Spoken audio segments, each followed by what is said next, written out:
Welcome back, everybody, to another episode of Matt and Mike and Steven's Xfiles CCG. Man, we got a show.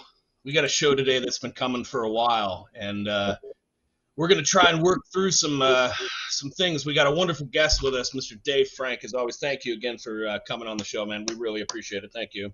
Always a pleasure. We're going to go back today. We're going to go back before Premiere, right? We're going to go back even before playtesting. What? And we're going to look at some relics that have recently been acquired that have just blown the community up as far as where did they come from, what are they, who made them, I guess the how, who, what, where, why, and when of I think Dave may refer to them as slugs. You heard that before? Yes. Okay. Because I came. We gotta take a ride in the way back when machine, right? Oh God. Yeah. Anybody that's watching this, there used to be, just for a little bit of history, these slugs, these not even playtest cards, just these mock-ups were made, and they were acquired, who knows how, by the Cobbs, the family of the Cobbs. And if you went on their website, they had original images of these playtest cards, the Dunruss prototype cards, the two-player set cards, all this stuff. But obviously they either passed or retired and they moved on, sold all their stuff, shut down the website, and the only way you can access it now is via the Wayback Machine. I'll put the link in the description so you can go down and check it out because, oh man, Dave, have you seen this yet? Have you been on there? I have not. I probably should go poke around.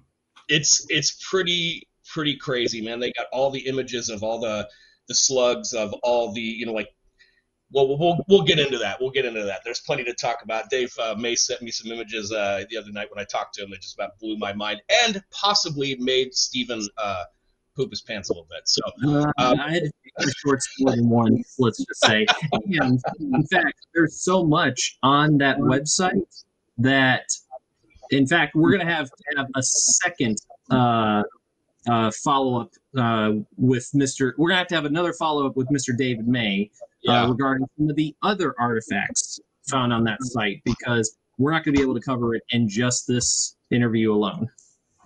Exactly. But I did want to show you, Ms. Frank, something kind of cool that Dave May could not believe I actually acquired. Oh, some old top of the order. I had some red zone in top of the order. Still sealed. Now, something about that, top of the order was not supposed to be top of the order. Top of the order was supposed to be named bottom of the ninth, but that had already been trademarked, so they took their second best, which was top of the order. Now, Coca-Cola wanted to do a promotion, which counted as a game, and they wanted to call it their Red Zone promotion, and this was like 97. And so they actually had to pay Next Games to use the name Red Zone for the Red Zone promotion. Nice. And then another little one I came across.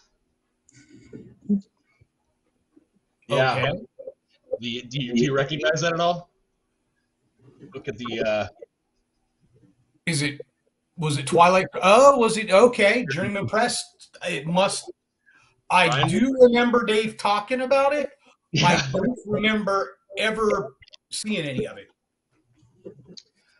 Yeah, apparently, according to Brian Woodward, he was such an eBay like hound. He was constantly on it at work, which is probably not good. But he was buying so much, and they're finally like, let's just make a game so you can like just fake play it or whatever. And they actually made a game. I couldn't believe it. So it was kind of funny. But yeah, I just kind of wanted to share that I got those things with you before we move into the more wild stuff. Steven, why don't you go ahead and start with a question there? I know Steven's more organized than I am. He has like a list of questions. Okay.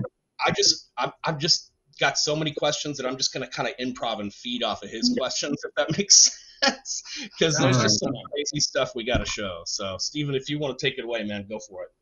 Well, this premiere episode of Dave Frank's Corner is going to dovetail specifically into the original mock-ups for the X-Files cards prior to, I guess, to their pitch to Donruss. And Mike, to give everyone some background here, had recently acquired, I want to say, 7 sets of these cards, of which there are 6. Agent Mulder, Government Arrest Suspects, I Want to Believe, Kevin Morris, one of my personal favorites, the Alien Abductors, X-File, and lastly, the site Lake Okoboji. So there's about 7 or 8 sets that Mike found of various colors, like purple, orange, green, red, and there's actually like a Krychek and a Skinner and a Scully. Occasionally they pop up in there. So these, they don't have any sort of like Donruss or Next Games logo on the back. So they're not the Donruss cards that we all know, that we're all aware of. So these predate them. And so, Mr. Frank, I was hoping you might be able to give us a little bit of insight as to the history. Like, take us through what you know of the early days of the X-Files collectible card game, or as it was called, the X-Files interactive card game at that time, before it became a product of United States Playing Card Company games. So, yep, the X-Files interactive card game. So there's a couple of players, and we've talked about most of them. So there was Next Games, Duncan and Ron and the crew that did the design work, and they had a partner in the company who they used who knew his way around licensing, and so he actually helped them secure the MLB license, the NFL license, the X-File license, and some of the other things that they were working on that never came to fruition. And part of his thing with that was that there was a group in Los Angeles that was going to do all of the graphics for everything done by Next Games. And that was NLS, and I'm sure we've heard that name a couple of times. November Lazar Shear. And they were a graphics house, and they did trading cards, mostly based on movies. I mean, they were really excited. This was back in the day. This was before Twister was released, but they were working on Twister collector cards and collector cards, and mine. So I was technically supposed to be, well, I was hired by NLS because it seemed to be part of a marketing thing, and work with Donruss, paid by November Lazar Shear. So I spent a little bit of time in NLS's offices in Los Angeles, and spent a little bit of time in Donruss's offices in Chicagoland area. And I remember my very first one, I had seen the 6 mock-ups. They were intended to be a mock-up of most of the major types of cards. That's why there's generally only one of each. I can show those. I can show those right here. Okay. Yep. So you'll notice there aren't any combat cards. Insert teardrop over Dave Frank's eye right here. There aren't any witnesses cards. Now, my understanding is those were sort of still in the fledgling phase, but the rules hadn't even really been fleshed out yet. So November Lazar Shear did these as mock-ups, and you're right, they did them in several colors. And I have seen more than one set of the reds. I saw a set of the greens that were printed out. I did see the promotional material that you showed last time that showed those green cards. And these were even before the white cardstock playtest cards were printed out. And if you'll notice, they are different. They are way stiffer. Yeah. They are way smoother and shinier. And that's because these were handmade. So they were printed out and then laminated on a harder cardstock, and then they were clear laminated over the top. And, they were never intended to be played. They were really mock-ups to get approval. And working with Fox and Chris Carter was always, and Dave has talked about the tale of disapprovals. Well, these were all disapproved early on because they didn't want to do anything with primary colors. So you'll notice when you look at everything is, sort of, all the production cards are dull and sort of muted. Nothing super vibrant. And that was to be in keeping with the tone of the X-Files. So I don't know how many of these were actually made. I think I saw 2 or 3 in red and 1 in green. I know that they had done the tests, but I don't know if they had ever made any of the cards with the purple and the yellow or other back colors. Because pretty early on, Chris Carter and Fox NIGO'd anything that was primary color or too vibrant. Yeah, they did. They made quite a few colors, actually. I have right now. So the gray, if you look, I'll show that image again. This was sort of the standard inside of what it looked like. It's sort of the gray borders around everything. But then, and I scanned this today, and this is I love this image. These are the molders that I currently have. Okay. So they only made, near as I can tell, they only did green, red, and like a reddish orange interior. But they made backs of different colors. So there were multiple backs, but they all had that monotone gray on the front. Early on, the gray was decided, and then you'll notice that for a couple of the others, it's a little bit different. Like Witnesses are a slightly lighter shade of gray. But some of the images, some of the images changed too. Yes.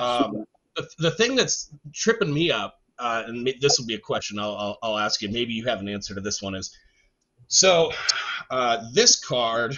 Here, hold on. Oh, here it is. So this one in particular, this is the one that Duncan sent us after the interview. So it has the 2 different backs on it, and the backs are here, right? And what I've noticed with these, I mean, obviously these came from Duncan. These are legit, right? But if you'll notice on this one, I'll just see if I can get it close. Look at the birthday. Yeah. Okay. 11 October 1961. But then you go into these and you look at them and you start seeing that they were changing the birthdays. They figured out down the line. So yeah, so out of those 6 that you have on the screen, 4 of them have the correct birthday of October 13th, 1961, and 2 of them have an incorrect birthday of October 11th, 1960. And one of the ones that has the incorrect birthday is one of the ones that has the Donner Saga. Yeah. So, well, I mean, to be honest, I'm not sure at what point in the process either Chris Carter determined what Mulder and Scully's birthdays were. yeah. And then the other thing is, I don't know, because I wasn't that far in that approval process, when they made it public. So it could have been that was NLS just doing a guesstimate as a placeholder.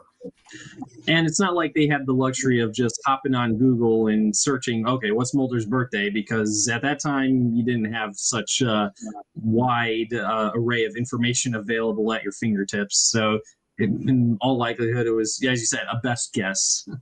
Well, and this work started pretty early on. It started fairly early in the 3rd season.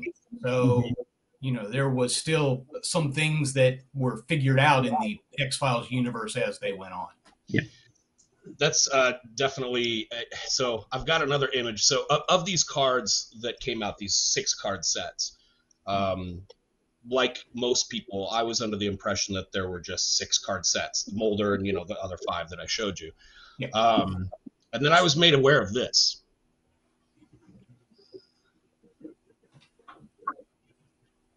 And the birthday is off as well. So with the stat block being on the left side as opposed to the the right side, like it is on the production cards, that tells me that was, a super early one. And they were doing a lot of testing. NLS came up with their best guess, even Duncan and the crew, for them to approve before it got sent to Fox. And, oftentimes lots of things with it. And then also Donruss got to weigh in on some things. And then ultimately, United States Playing Card Company got to weigh in on some things. But Fox and Chris Carter's organization always had the final say. Yeah, what was interesting too is if you look at the Scully images, those are absolutely beautiful. And then the Gen Con deck Scully was like the worst. Like, why did they pick that image of her? It made her look like a little housewife.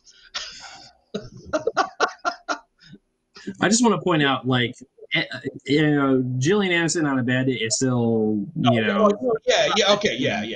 Give credit where credit's due. Just to be clear here.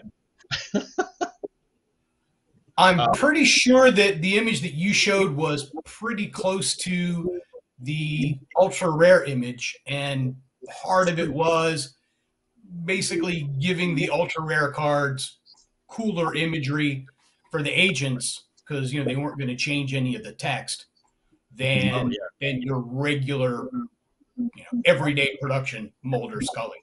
And I'll show you this last one too. I'm sure we'll bring these back up a little bit later too, but there was also one set of just the 4, and these are all one of a kind. Well, and a lot of these were, printed out on 8.5 by 11 paper and then laminated into slugs, prototype cards, largely for NLS to figure out what they were doing, for Next to figure out where they wanted to put things, and then ultimately they went, well, not all of them, because there was a lot that never went past NLS, or was a lot that never went past Next. Because really changing the images is basically just changing taking a different key on your keyboard. So, there was a lot of experimentation early on before it went to Next. Next got their say, and then it went to Fox, and then things still changed from there. Steven, I'm going to shut up. I'm going to let you ask a question. I know you're itching over there. I've got a lot. I've got a lot of questions ever since we found these cards, and it's a lot of. It has opened up a whole new avenue of questions that we've been wanting to get answered, and as we've asked Duncan, and we haven't been able to get a whole lot of details about these. But I guess one of the questions I did have for you, sir, is if you knew exactly how many of these sets were made, because as Mike has purchased about 7 of them, of the 6 that belong in that set, and then an array of Scullys and Skinners and Krycheks along the way. I don't know if is 7. From your knowledge, is there more or potentially fewer? Or I guess is there more out there than what we have here? So I know that largely what we wanted to do with them was to show something at the Gamma Trade Show in 96. And so we had those 6. I don't remember us having a lot. I can tell you that the Gen Con deck, there were 300 printed. With those, because they were printed by NLS and, manually built. If you look at the corners, you'll see that they're not rounded. They're cut at angle. I know we had some, and I know we may have handed out a card or 2 to people that we felt were, important in the gaming industry, like distributor owners and such, people that we expected to be big partners for the release, just so that they could get a little bit of excitement going.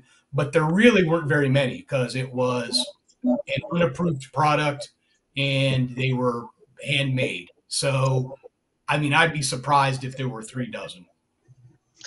Yeah, if you, I'm trying to pull it up here, but for some reason the Wayback Machine's not loading today. I don't know why. But if you pull it back, according to the COP's website, it said there were between, if I remember right, I wish I could pull it up, but I think they said between 4 and 12 sets made. And I know Dax has one. I initially got 2 more, then 1 more, then 1, 2, 3, 4, 5 more. So I think I have had 9 sets total. And then if you factor in, you having one, right? Because you had one that was probably part of a set, right?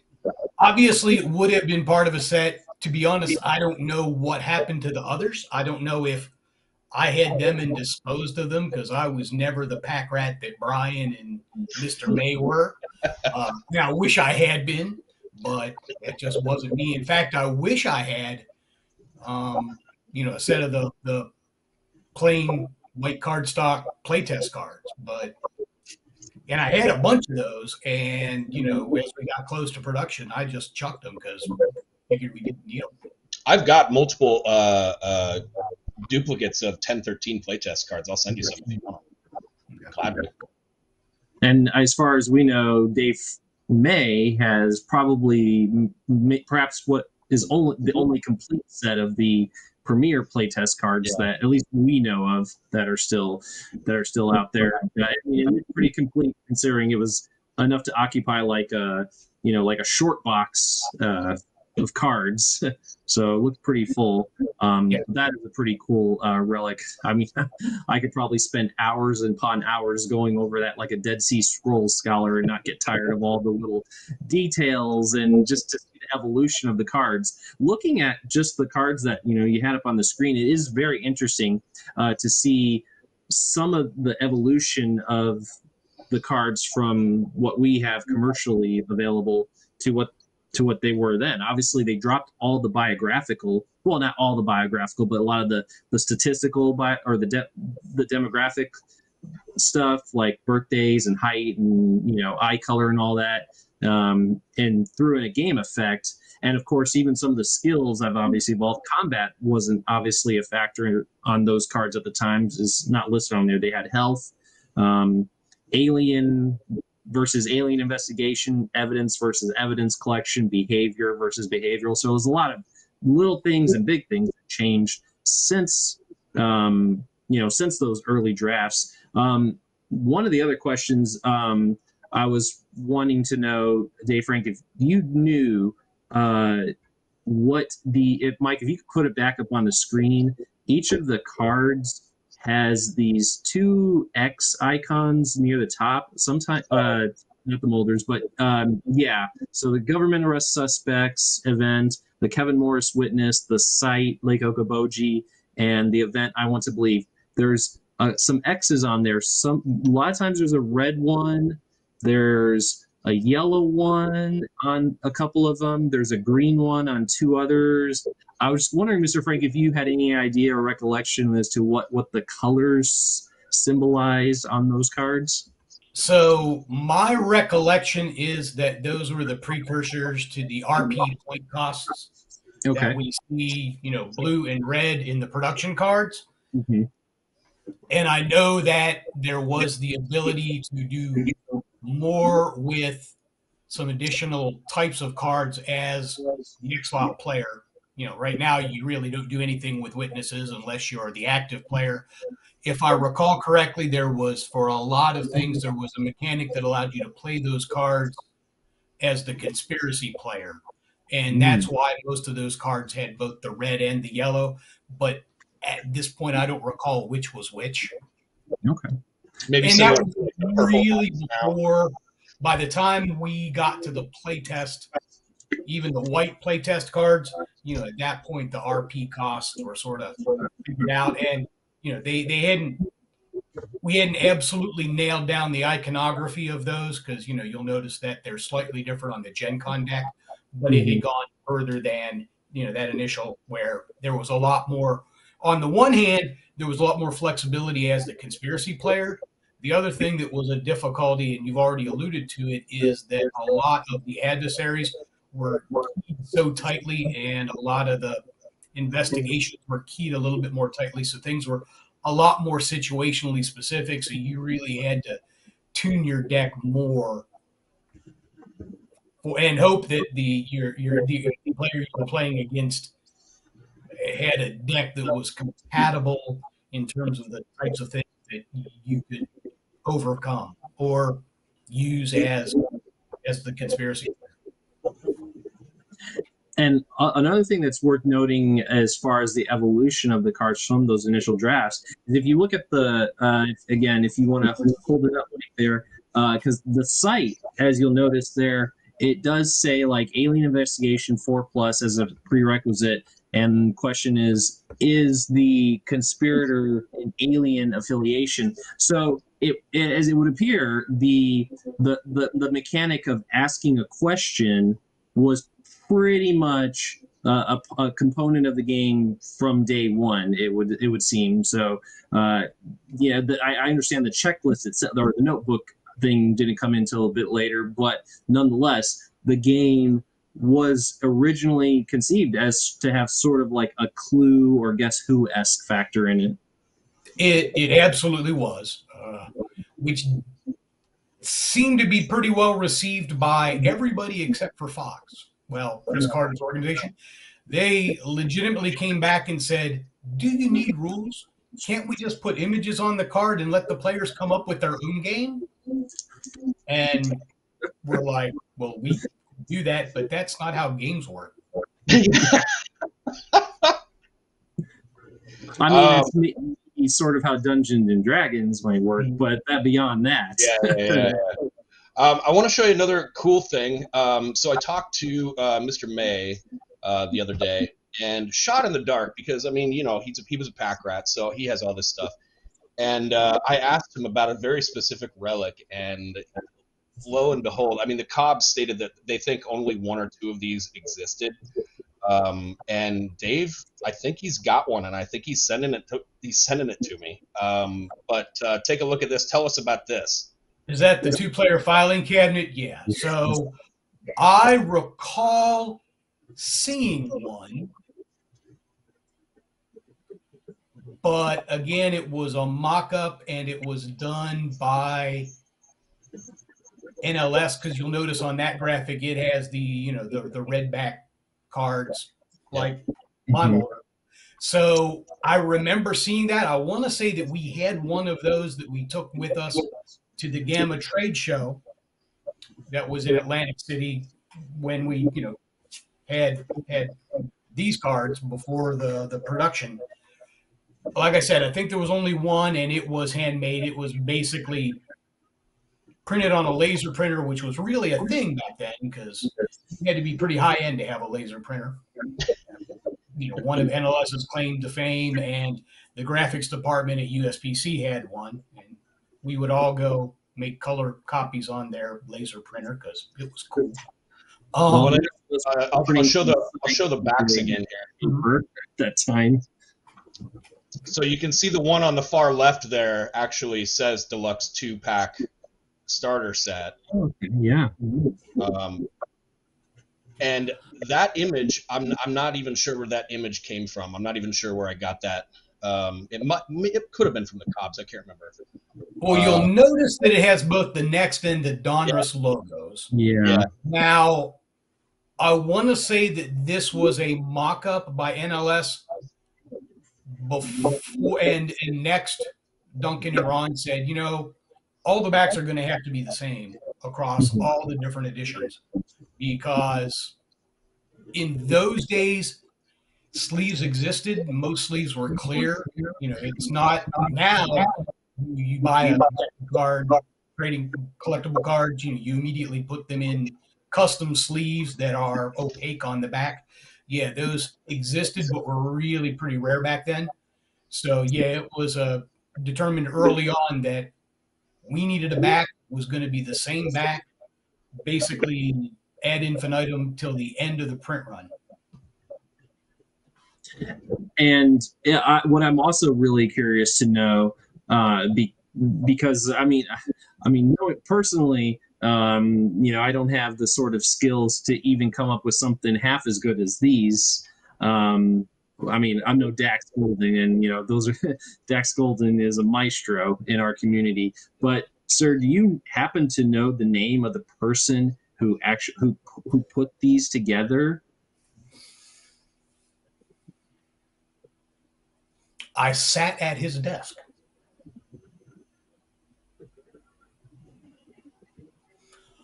I want to say there was a Brian and there was a Jeff with a G that did the graphics for NLS, but I would not bet money on that. I only met them once, and it was really early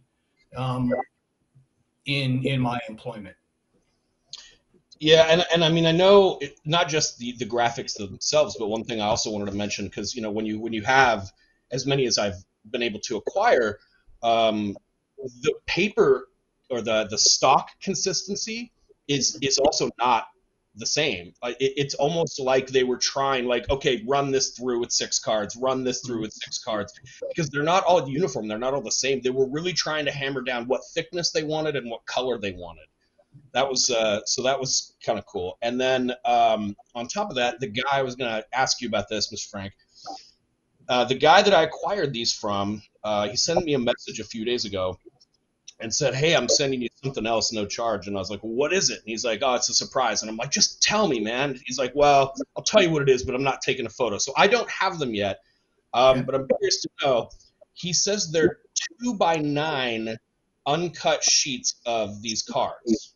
So I don't know, because I mean, if you take a normal piece of paper, you're going to fit maybe 3.5, 4 cards width.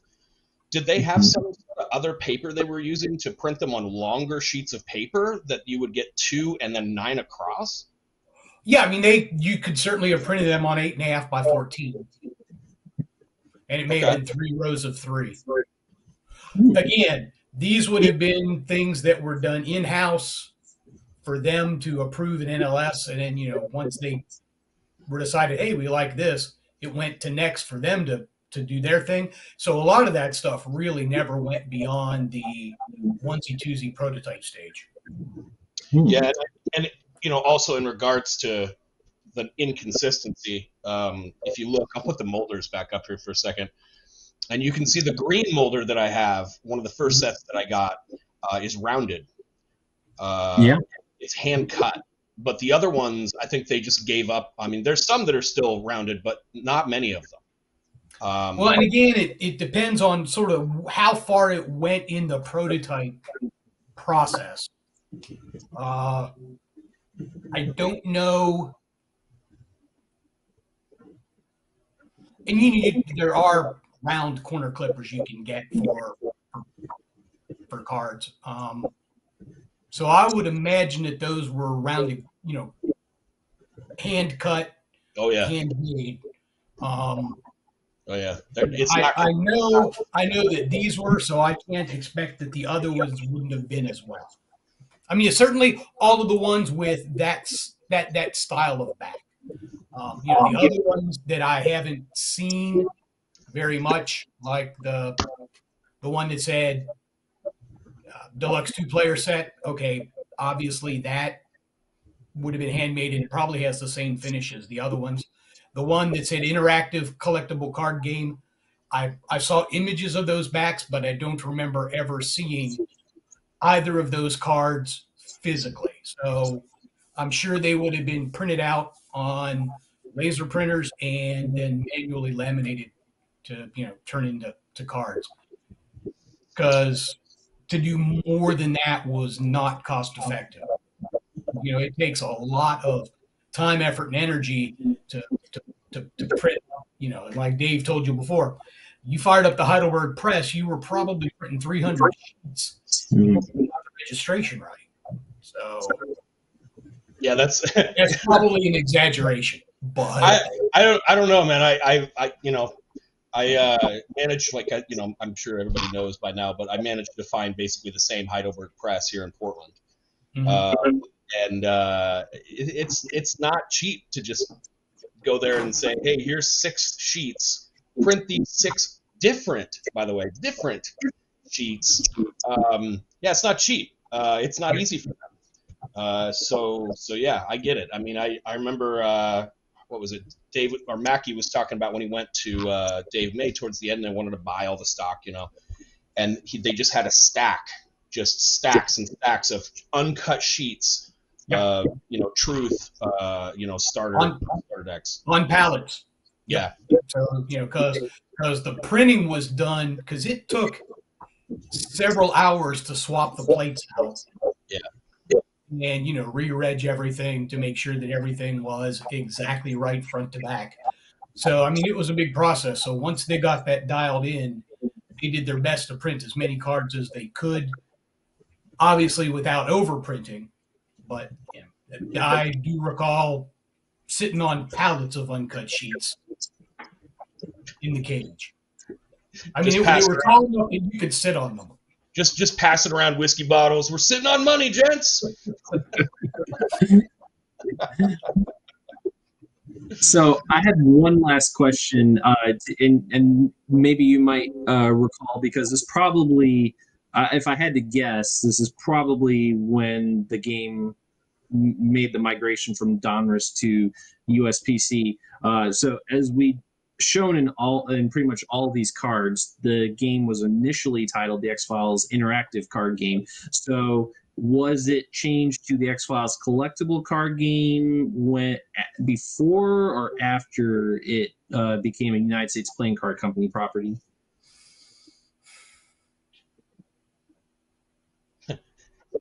I would think it might have something to do with it was never the interactive card game at USPC. So it was changed before, but it was really close to the time when that was. And I don't know what it was that precipitated the change from interactive card game to collectible card game. I don't know if that was whose call that was. I would imagine it was Duncan's, but as you know, at that point, we knew what collectible card games were. Because there was Magic and Wyvern and Guardians, and it was the heyday of let's print cards. It could very well just come down to something as simple as, CCG rolls off the tongue a lot easier than ICG.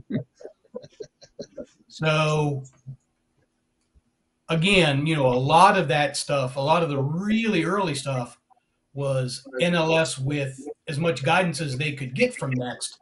But a lot of that was them, hey, this is what we came up with. What do you think? So, a lot of it was draft. And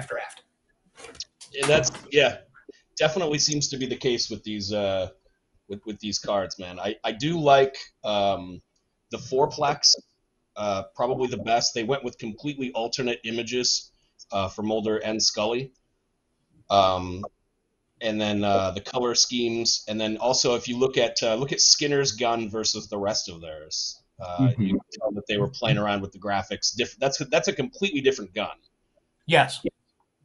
So a lot going on, man, and it's cool to have these pieces of history to share with everybody. I know the guy that had them will be watching this, and I hope we answered some questions for you because I know you were curious about these cards too. Yeah, man, these things are great to have, and if you'd like a set, Mr. Frank, I'll send you a set. Yes, please. I was trying to figure out what I had done with the other 5, and it may have been that I never had the other 5, but I don't. Yeah, I'll gladly send you a set. Gladly. I was going to say, just have a caveat is that you can't just throw the other 5 away and keep the Mulder. You got to have all. I will not. You'll have a place of honor in the signed binder. Just the thought of Kevin Morris getting disposed of brings a tear to my own eye. And then if David Peace is watching, he's like, laughing maniacally at the thought of, one less Kevin out there in the world. We obey. Well, and the cool thing about having this many too is I've been able to get Steven a set, get a couple of the other fans a set. But the guy, I just want to give a shout out to Mr. James. I got contacted in the middle of the night. I mean, I didn't answer it. I was asleep. But at some point in the middle of the night, this guy in England sends me a message with an eBay link for this green set of these things. And I'm like, holy crap. Like, instantly, like, you know, I may have pooped my pants. I don't know. So I go to the link, and it's gone. And I was like, what? So I managed to get a hold of the seller, and from there we just started talking about, you know, who we were and what we do. And basically it came down to, you know, he wanted them to go to somebody that was truly going to appreciate them, take care of them, share the memories. And because of that, I have been able to share. And James, thank you so much for putting me on. I sent you a set. They're already in the mail. So the guy that found him for us, he gets a set. Got a couple left. If you're interested in one, if you really, really, really want one, I've got a couple left. Just get a hold of me. But just make sure you save one set for the next tournament. You can't give them all away. Yeah. I mean, someone's got to win that next tournament game in order to get one of them. I was really surprised when you'd mentioned that Duncan wasn't able to verify the greens, because I remember physically seeing the greens. I don't remember them being cut out, but I remember seeing them. Now, the other ones, the purple and the yellows and those, I don't think they necessarily ever went beyond being printed on the test page. But the green ones, there were at least a set or two of those done early on. But so I have one, and I sent one out to another fan as well from that set. So I know of at least two. I know Dax has a red set or an orangish set. I know this one's I really like this one. This is the dark red. Blood red kind of set. Mm-hmm. This is orange. The one that I sent out across the pond was like reddish with like a yellow background kind of shadow. It was kind of cool. I've got pictures of all these. I'll put them up in post. But yeah, man, they were trying everything, and we just had so many questions. Thank you so much for answering some questions. Have I shed some light on the subject? Absolutely, yes. It was very. Yeah, I mean, we every time we feel like we've uncovered all of the artifacts of this game, and somehow we just find we slide ass backwards into more. Or as in Mike's case, he's getting an email in the middle of the night about, hey, did you know about these? I mean, up until this point, you know, we really hadn't touched upon the game. Right. I mean, we talked briefly about its time at Donruss, but this is this pre-Donruss stuff that we're getting into. So this is a really treat to be getting into the game as, you know, as in its earliest iteration. So this is this is as far back into this game's history as I think we could possibly venture. I mean, absolutely, because those cards do predate the white playtest cards, and there had been a lot of changes before the white cardstock playtest cards were sent out. So, you know, and again, you know, it was, I found a lot of the stuff early on to be really almost so situational that it wasn't worth it. It's like, okay, I have good alien investigation, but I already know whether the adversary is alien or not. So now this fight is worthless. So, you know, I was glad to see the boys loosen things up a little bit and make them a little bit more broad. Yeah, and there's still more questions I want to have, and I think given that Mr. May has the more or less the complete set of the playtest cards, because I do know that before the term adversary was applied to the game, that the monster cards were called creature cards, and we know that in the end it wound up just being a keyword on there. But we know from seeing some of the playtest cards from Premier that the adversaries were just called creatures at that point. So this is just more little nuances that, you know, evolved in the course of this game's creation. So it's just all those little details that, I mean, I find really fascinating. Well, when you think about the adversaries, you know, obviously you have things that are creatures, the Fluke Man comes to mind. But, a lot of the adversaries aren't creatures. So that was one of the reasons why that got moved, so that they wouldn't have to come up with yet another category. Because, again, you can't have too many types of cards, or it just becomes too ugly. The one real pressing question I have, and I don't, I mean, maybe, I mean, I would imagine you would have the answer to this, is who do we have to thank for coming up with the combat cards? I would have to think it would be you, but if it's not you, then shots fired. Well, the intent was to make a game that people with different play styles would enjoy. Mm-hmm. And Duncan and Ron were a lot more beat up on each other than some of the others. So, I mean, it came from Next.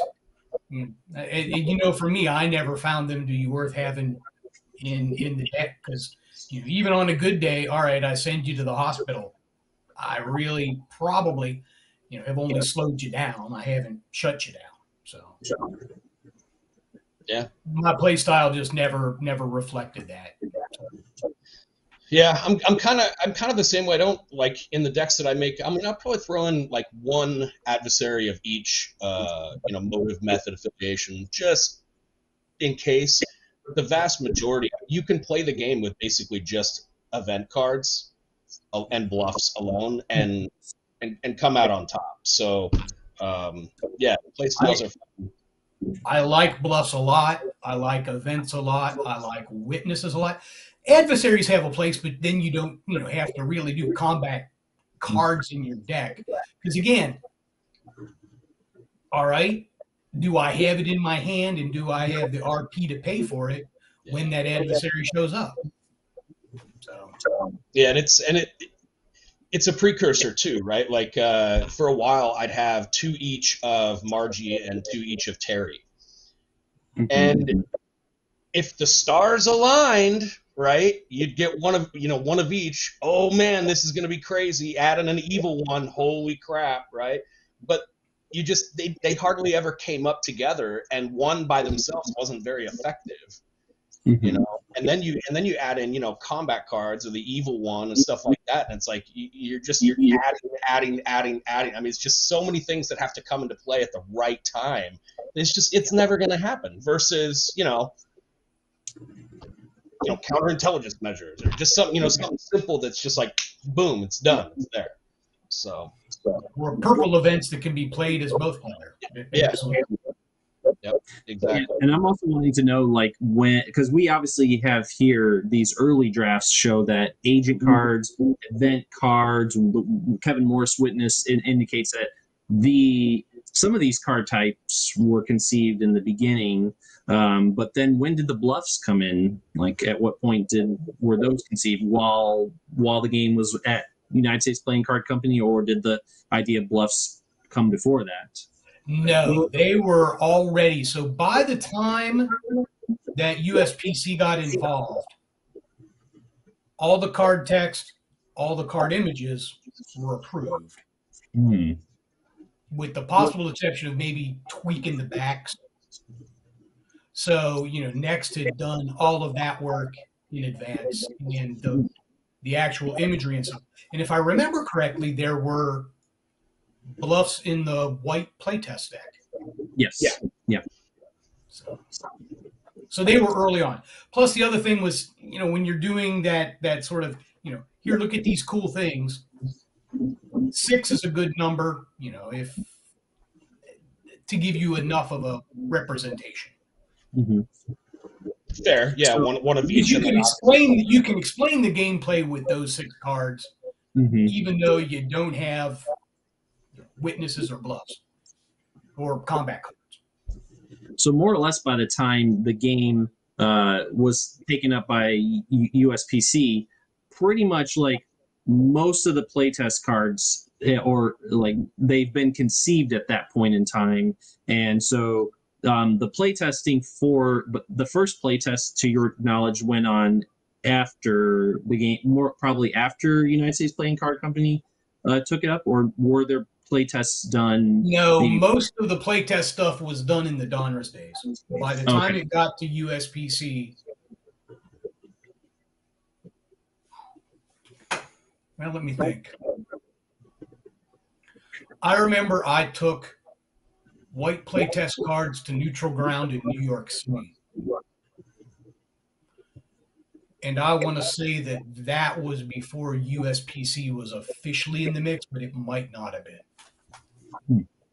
So if my memory is correct, all of that stuff was done at the end of, the final, most all of the final keywording and text stuff was completed before it came to USPC. And USPC didn't really have any input on that. Dave and Brian and I would talk to Duncan and Ron a little bit from time to time, but the mechanics were all them.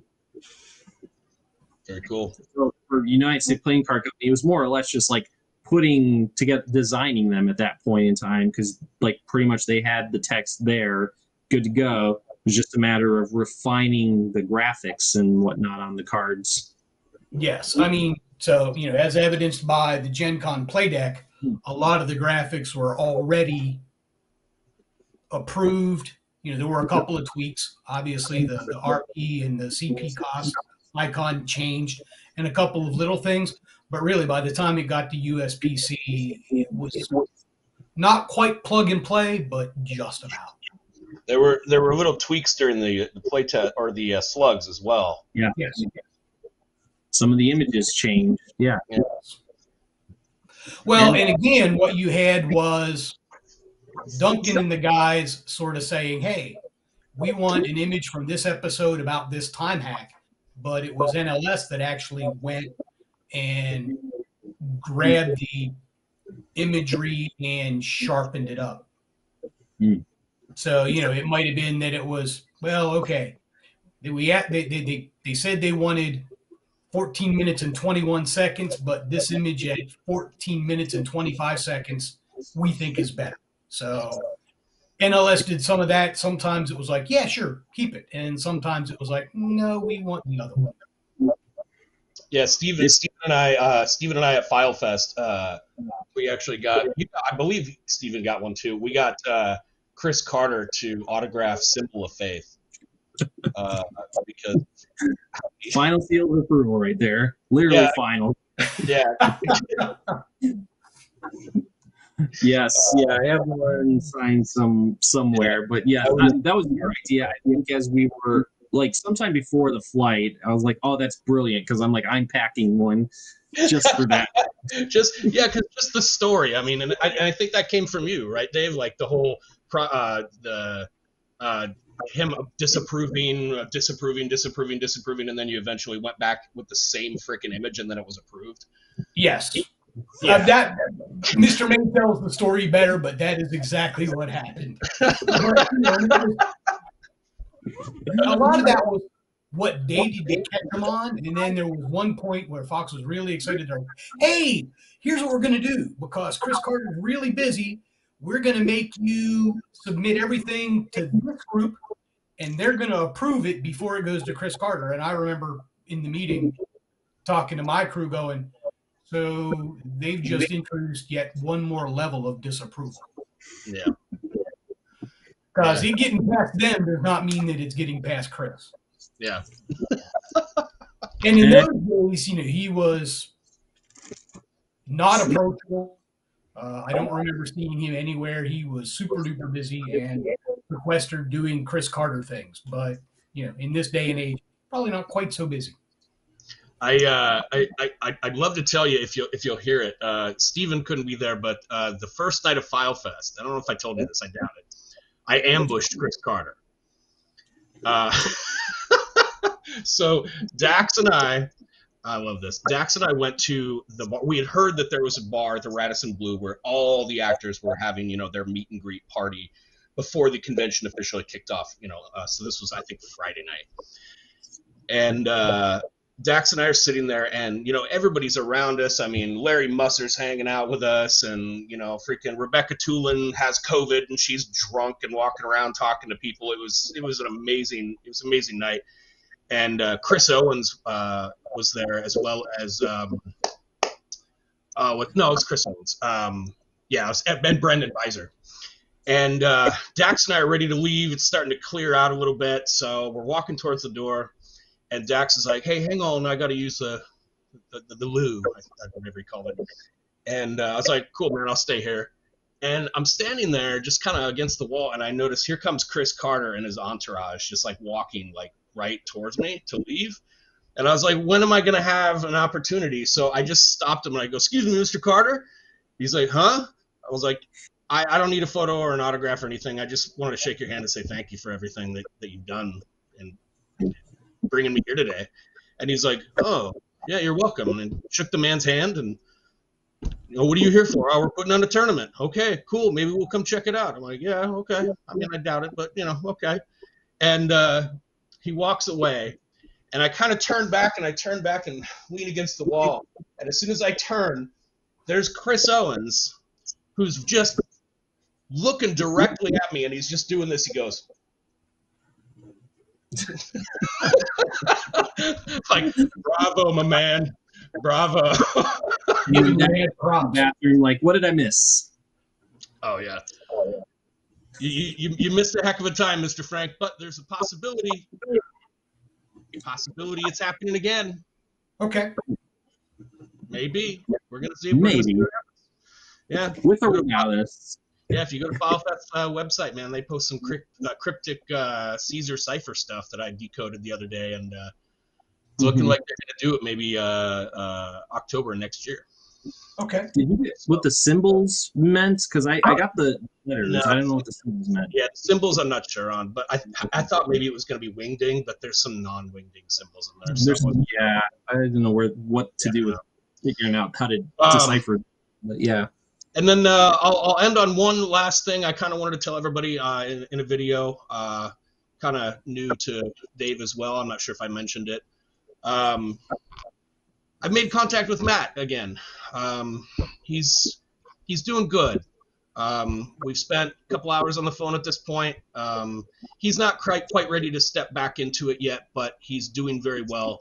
He's in good spirits. He is looking forward to coming back. He just wants to come back on his own pace, not jump back in, which I totally get. Eminem and Steven play the best game of all time. Steven and Eminem keep Xfiles CCG alive. But things are good. We're brothers again, and I couldn't be happier to know that he's okay, and we'll definitely see him again. So I was definitely going to ask offline because it's been a while since it has. It's been about almost 2 years. I found out about a year ago where he was at. I think I wasn't sure at the time, and I just sent him a letter, just a very simple, hope you're okay. I'm sorry this happened, and I put in a Leonard card because Leonard was our, and it took him a while, but he reached out. And it's like, thanks, man. That really helped. And yeah, so it's a little emotional right now, but we're back on track, and I think we're going to be hearing and seeing him pretty soon, which we're all excited about. So I'm really glad you took my advice and didn't include a Queequeg in that envelope first. I'm glad you went with Leonard on that. But you could have sent an unexplainable time loss. I could, yeah. Well, that's kind of what happened. What was the card that I sent to David recently? He needed, I can't remember, but he needed some card or two cards. Kevin Morris, right? Something, but I took Kevin Morris cards and I surrounded all the cards with Kevin Morris cards because he believes in the whole Kevin Morris conspiracy thing. We obey.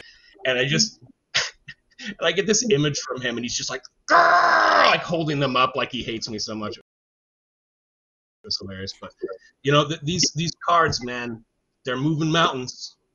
So, thank you. I am amazed that we've got such a dedicated community. We do. This long after. Yep, we do. And we'd be here if it weren't for you. So thank you for doing what you did. Thank you for continuing to talk to us. We really appreciate you coming by today, and I'm sure David May, you have been like the purveyor of so much wisdom regarding this game. So, you've given us so much knowledge about this game's history that we've been just itching to find out. Yeah, every day we think we have it mostly figured out. Nope. So if you'll continue to be a part of the story with us, we continue to love to keep talking to you, man. I am absolutely happy to, anytime, any place. Awesome. Well, thanks so much for being here. Steven, you got any parting words up there in the top right-hand corner of my screen? Nope, but I do want to encourage folks to hit that subscribe button and like the video and drop some comments, drop some questions of your own that you'd like Mr. Frank to answer, when he has a chance. Because really the questions, and for me, they just keep coming, and we got to space these out because this is just the first episode of Dave Frank's Corner. We got more episodes we're gonna have to do as more questions come up. Okay. Indeed. Well, thanks everybody for tuning in, and we'll see you guys next time on Matt and Mike and Steven's X-Files CCG. See you next time.